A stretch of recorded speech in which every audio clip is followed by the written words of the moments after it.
Hello, attorney. Yes, Uy. sir. Nawala Yon. kayo. Opo, good morning po, attorney. Salamat sa panahon. Ito po si Chacha. Go, Good Cha. Ay, morning good po. morning. Good Good morning. morning, Attorney Morning. Romy. Magandang umaga po. Thank you for being on the show. Ay, good For morning. Ito nga po, Good morning. magandang umaga po. Para po sa, siguro, edukasyon lang din para sa aming lahat kung paano ba natin i-interpret at titignan itong nangyayari ngayon.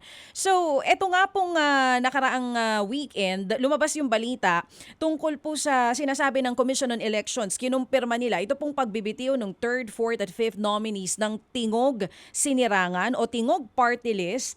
Kaya po nagbukas ito ng daan para makabalik po sa House of Representatives si Yeda Romualdez. Siya po yung pang-6 na nominee. Pero bago natin pag-usapan yung nag-resign yung 3rd, 4th, and 5th nominees, siguro dito muna kasi, attorney, sa pagbabalik niya po, kung sakali man na walang aalma, wala pong, na makaupo po siya, ika-4 niya na po ito sa Kongreso. Pero under the 1987 Philippine Constitution, sinasabi po sa Article 6, Section 7, the members of the House of Rep shall be elected for a term of 3 years and shall serve for no more than 3 consecutive terms. Paano po natin i-interpret ito? Kasi nung 2016 to 2019 umupo siya, 2019 to 2025 umupo muli siya, at ngayong uupo siyang muli bilang party list rep, ika-4 na niya. Pero yung mga bagay na yan, hello? Sige Hello? po. Sige po, attorney. Hello? Yung mga issue na yan, hindi pa yan nadidesisyonan ng, wala pang desisyon ng ating Korte Suprema. Ang tanging nakakaalam na mag-desisyon yan ay ang ating Commission on Election doon sa interpretasyon nila kung ang term ng isang congressman sa party list ay ibibilang din na term ng congressman doon sa district. In other words, kung ikaw ba ay naging district representative, yung ba ay counted kung ikaw ay magiging representative ng party list. So, diyan iikot ang nasabing issue at mukhang sa interpretasyon ng Commission on Elections ay magkaiba yung nasabing term. Kaya doon sa aking tingin ay nagkaroon ng decision ng COMELEC na payagang makaupo yung si Congresswoman Yeda. So, dun mismo sa batas na meron tayo, since hindi naka-indicate kung ito ba ay para sa party list or ito ba ay para po sa yung pag-upo ay district representative, pwede po talaga na makaupo siya kahit pang-4 na term niya na ito? Yun ang interpretasyon ng COMELEC Oo. na pwedeng makaupo dahil sa hindi counted yung pagsisilbi niya bilang isang district representative. Para bang walang iniwan na kung ikaw ay naging district representative for 3 consecutive terms, abay pwede ka na uling tumakbo sa party list bilang representative ng party list.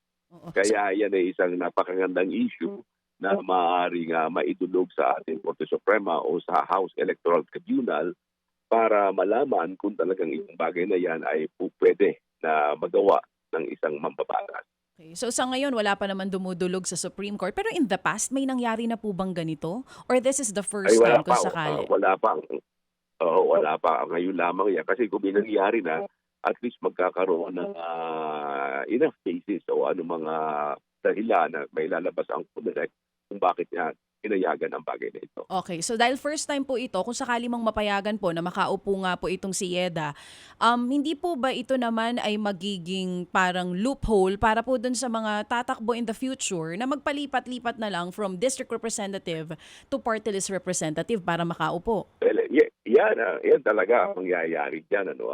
At para magkakaroon nga tayo, we are making a mockery of our electoral processes na napakadaling i-circumvent ang provision ng ating mga batas.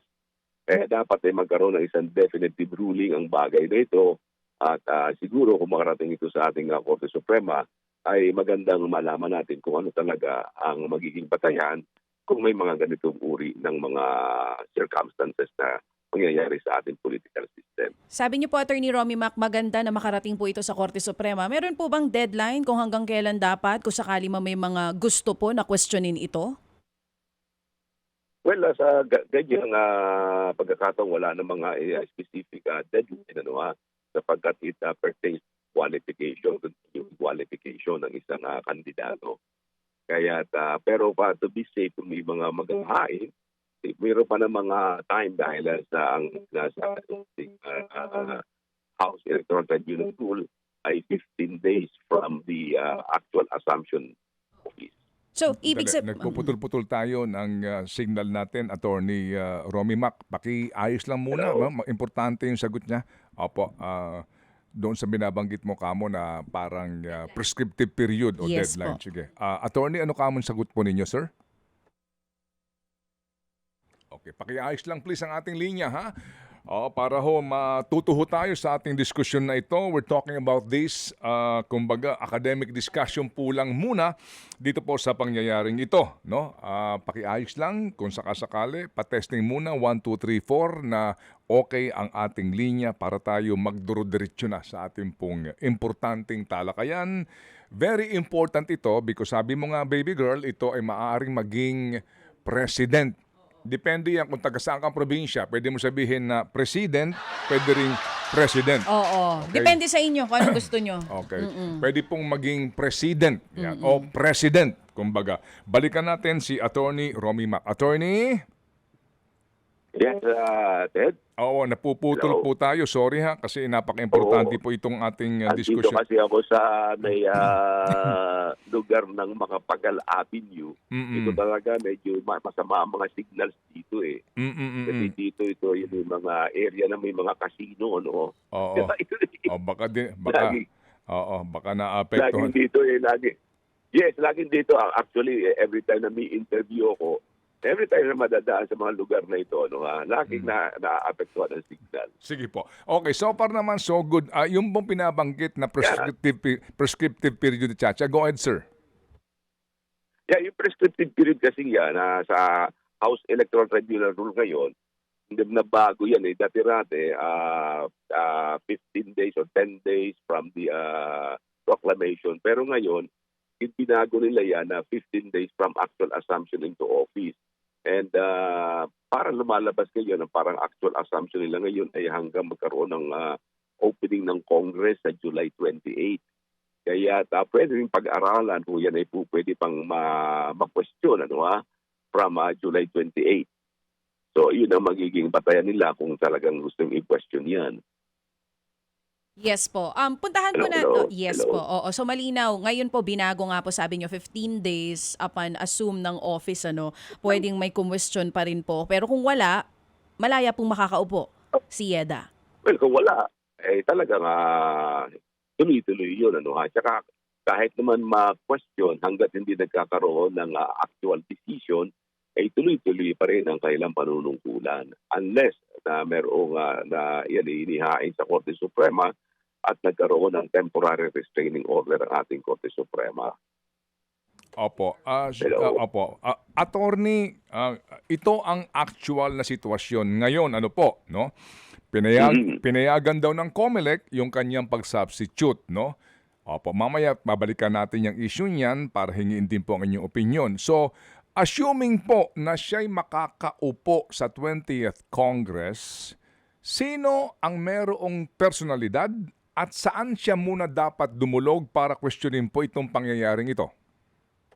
Well, dalawang bagay, pwedeng may dumulog sa ating Korte Suprema para questionin yung decision ng Commission on Elections na the issue of whether or not there was grave abuse of discretion on the part of the COMELEC in allowing her to occupy the position on the issue of violation ng 3-term limit rule, or pwede rin naman dyan sa House Electoral Tribunal on the question of her qualification. So, dalawang bagay yan, dalawang remedies ang po pwedeng gawin para ma-question ang nasabing pag-upo niya sa nasabing posisyon. Okay, dalawang remedy ang pwede pong gawin ng sino man po, no, na gusto hong questionin itong pangyayaring ito. Yung pong... Dalawang remedy, pero dapat mamimili lang sa dalawang remedy. Otherwise, magkakaroon na ng forum shopping.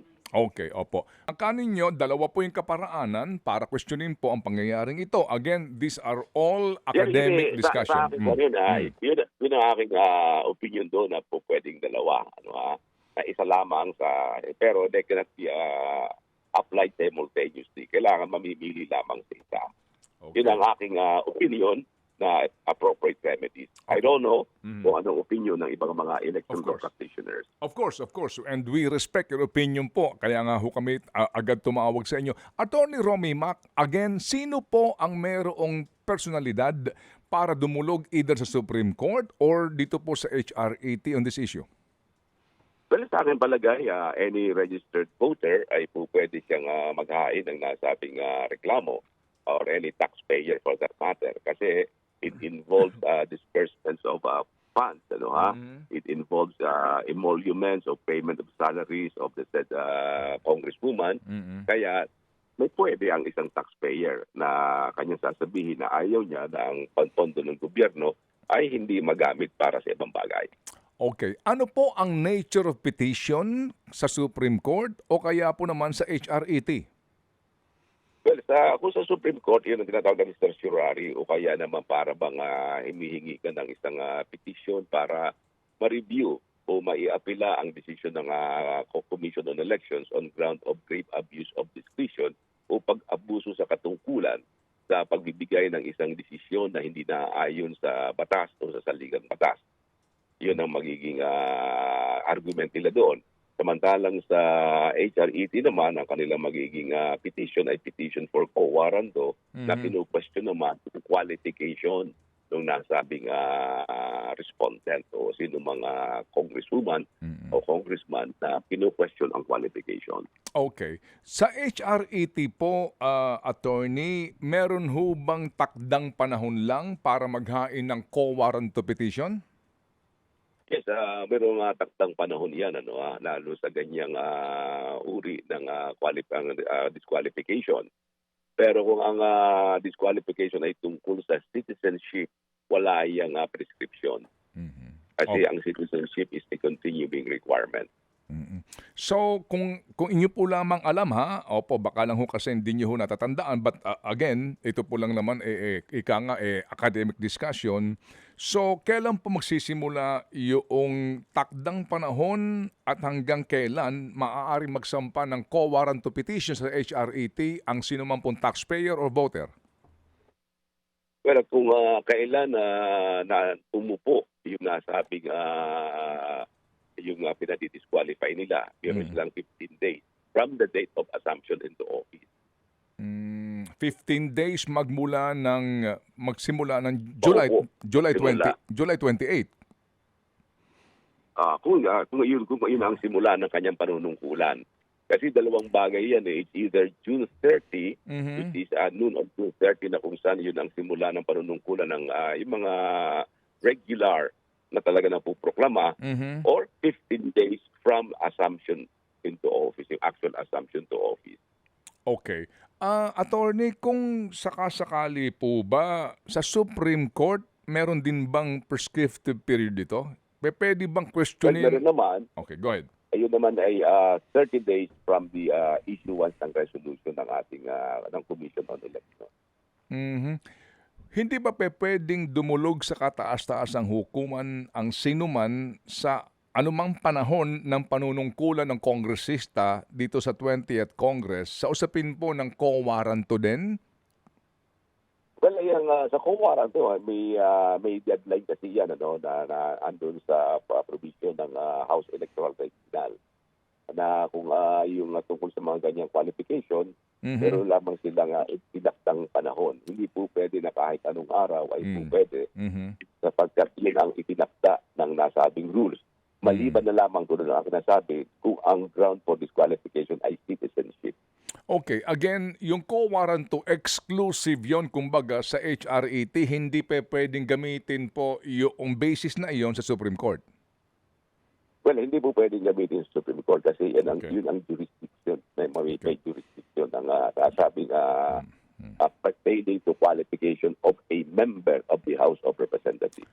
Hindi ba pwede pong on constitutional ground ang iyong ihahain na petisyon dito po sa Supreme Court sa particular na provision ng ating pong saligang batas, Section 7, that no member of the House of Representatives shall serve for more than 3 consecutive terms?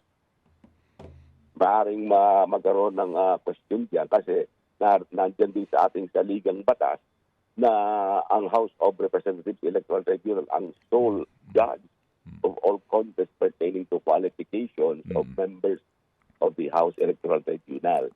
So pareho nga nandiyan sa ating saligang batas. Kaya kung sino ang may specific duties as provided in the Constitution, yun ang magkakaroon ng jurisdiction over the said case. Okay.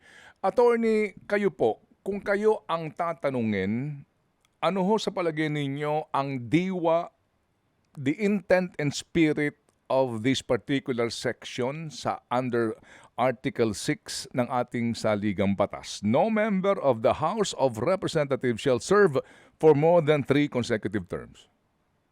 Ibig sabihin niyan, basta ikaw ay member ng House of Representatives, ay dapat susundin natin yung nasabing rule, yung 3-term rule na yan na sinasabi ng ating saligang batas. At siguro dapat malaman natin kung ano ba ang definition ng member ng House of Representatives. Sino ba ang member ng House of Representatives and when do you become a member of the House of Representatives? Siguro tingnan natin yung mga naging desisyon ng ating Korte Suprema na ang member ng House of Representatives yung kung sino ang naproklama, sino nag-take ng oath of office at kung sino nag-assume ng nasabing office. Wala nga sinasabing distinction kung ikaw ay member ng party list o kung ikaw ay district representative.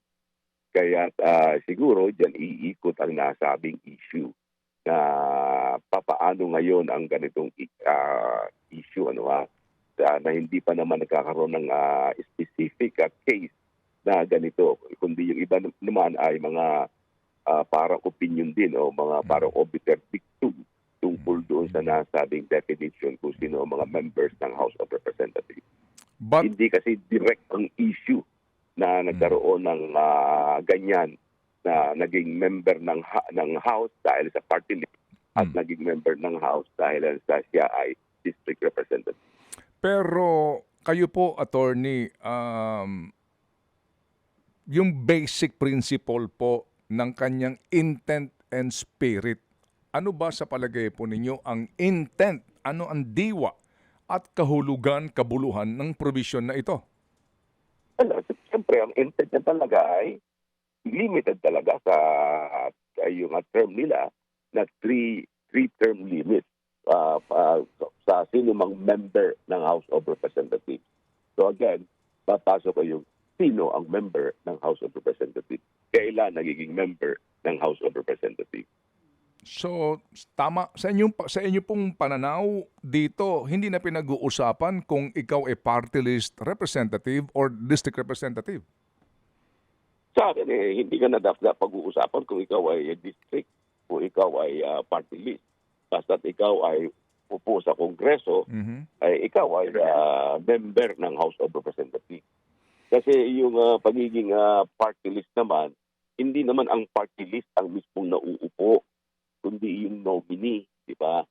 Kasi ang sinasabi ng ating Korte Suprema, sino ba ang umuupo? Sino ba nag-take ng oath of office? Sino ba nag-assume? Yan ay sino ba ang tumatanggap ng sweldo? Ang mga tumatanggap ng sweldo ay yung nominee ng party list. Kaya siya ang member of the House of Representatives. Attorney, kung sakasakali po na walang question dito, o kung questionin man po ay payagan, mangangahulugan po na sino man ngayong tao, na mahalal halimbawa po, halimbawa, maglilingkod ka ng iyong term successively bilang district rep or isa pong party list rep, pero doon sa pang-apat na term mo, ikaw ay magpapalit ka either party list or district rep, pwede na yon kasi lalabas na pwede po iyon kasi nga hindi ka, yung pang-apat na term mo, hindi ka na regular district or hindi ka na party list, pwede na po iyon. Pwede na yan. Yan ang tinatawag yung president or president. Attorney, medyo naputol ho kayo. Pakiulit po. Opo. Kasi yun ang magiging president or president. Sinasabi nyo kanina. Okay, so ibig sabihin nga po na ngayon pwede akong maging district rep muna and then magbubuo ako ng tatlong term na party list and then pagsunod nito, district rep na naman ako and then hanggang sa maaari kong umupo forever. Ganun lang ang mangyayari noon. No? Kaya nga dapat yung bagay na yan ay magkaroon ng specific resolution. Otherwise, we will be making a mockery of our electoral processes. Okay, ano po ang take ninyo dito po sa naging ruling po ng COMELEC? Nang una kasi 5 lang ang nominees. Dahil nga daw po sa nabababoy, nag-resign lahat, opo, ginawa nilang 10. Opo, but in this case po, ano ang take nyo na nangyari pa rin po ito? Nag-resign po yung 3. Kaya nga eh. Opo, Kaya go ahead. medyo may issue din sa bagay na yan. Bakit pinayagan kagad? Nagkaroon ba ng investigation ng COMELEC tungkol sa pag-resign ng 3? Siguro dapat tinitingnan din yan. At saka isa pa, kung mayroong issue ng qualification ng isang member na kanilang nominated ng nasabing party list, dapat din siguro tinitingnan ng COMELEC yan. Sapagkat kung ang isang nominee ng party list ay hindi pala qualified o mayroong issue on qualification, dapat yung party list na yan ay papanagutin nila. Dahil sa we expect na ang isang party list ay hindi magsasubmit ng isang nominee na mayroong issue ng qualification. Na kung yung nasabing nominee ay disqualified pala, dapat may kaukulang parusa laban sa nasabing party list na yon. Sa inyo pong pananaw, simply said, dapat dito ang COMELEC hindi karaka-raka pumayag at inalam muna po among them kung talaga bang kwalipikado itong isa na ipapalit doon sa third nominee. Yes, dapat ganun ang nangyari. At saka isa pa, dapat, I don't know, with due respect to the Commission on Elections, dapat siguro tinanong nila, bakit naman ganun na nag-resign kagad yung 3? Hindi ba yan ang dahilan kung bakit ginawa nilang 10? Dati-rati, 5 yan eh. Pero ngayon ay ginawa nilang 10 para nga naman na yung walang maging issue tungkol sa mga resignation na yan. Ano talaga ang nangyari? Bakit biglang-biglang nag-resign? Ang nasabing 3? Kaya yung bagay na yun ay isang dapat na talagang tinitingnan yan. Lalong-lalo na ang involved na personalities dito ay hindi naman mga ordinaryong mga nominees lamang. Yes po. Attorney Romy, bakit importante na bantayan po itong issue na ito? Well, para hindi na maulit kung sakaling yan ay hindi dapat na ginawa. At kung dapat talagang matuloy yan, magkaroon tayo ng guidelines in future electoral processes natin na magiging batayan natin o gabay para yung mga bagay na yan ay hindi na maulit at kung po pwedeng maulit ay malaman natin na yan naman pala ay naaayon sa ating saligang batas. Anong delikado dito kung sakali man po na tuluyang makaupo po si Ms. Yeda sa Kongreso sa ika-4 na termino? Wala man ako makita ng delikado kasi kung talagang makakaupo yan, ang ibig sabihin ay pinapayagan yan at may ganyang uri tayo ng batas na maaaring batayan sa mga susunod na halalan. Pero, yun nga, tulad natin sinasabi, hindi na matatapos ang term of office ng isang nais kumandidato bilang isang congressman. At dapat yan ay hindi pinapayagan. Dapat magkaroon ng magandang batayan o dahilan. Sapagkat meron tayong provision din sa ating saligang batas na every person should be given the equal opportunity to serve in the public offices. Ang ibig sabihin, dapat meron tayong pantay-pantay na karapatan na makapaglingkod din sa ating pamahalaan. At ang paglilingkod na yan ay hindi lamang makonsentrate sa isang tao. Oo. So, attorney, ako last na lang, ayaw naman po nating mag-assume, pero sa nangyaring ito, pakiramdam nyo calculated ito? Kumbaga, ito talaga in the first place ang gusto nila mangyari. Well, I don't like to make any speculation. Yan ay personal yan doon sa mga taong involved. Sila ang may dapat na makaalam yan at konsyensya na lamang nila ang nakakaalam. Opo. So, attorney, ang tanong po dito siguro ay sino? Oo, sino ang question? Kasi hindi po ito madali. May gastos dyan, may effort dyan, may kabayanihan pong maaring ituring diyan kasi nga lalapit ka either Supreme Court or sa HR 80. Sino? Well, yun ang tanong kung sino ang may interest or real party in interest. Yan ang po pwedeng tanongin natin at kung sino sa kanila ang pwede maghain ng nasabing kaso. Opo. Sa mga nagdaang panahon po yung sinong iyon si Attorney Romy Mac, ha? Oo. Sa mga ilang kaso lang naman. Opo. Now, opo. Ngayon po, yun ang katanungan, sino? Yan, sino po? Yan ang ating pong aabangan. Okay.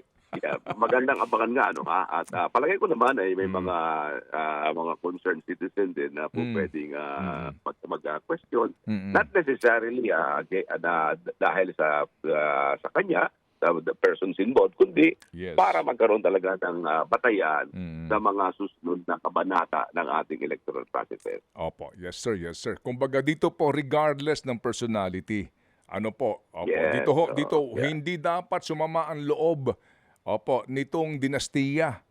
Dito po sa usapin na ito kasi ito po imbued with so much public interest and Public constitutional interest, issue. Kaya po dapat talaga nga sana ma-resolve ito. Otherwise, maaari na pong gayahin ito ng ilang pang mga dinastiya sa iba't ibang mga lalawigan. Yan ang magiging anong tinatawag kanina ninyo? President. Yes. O President.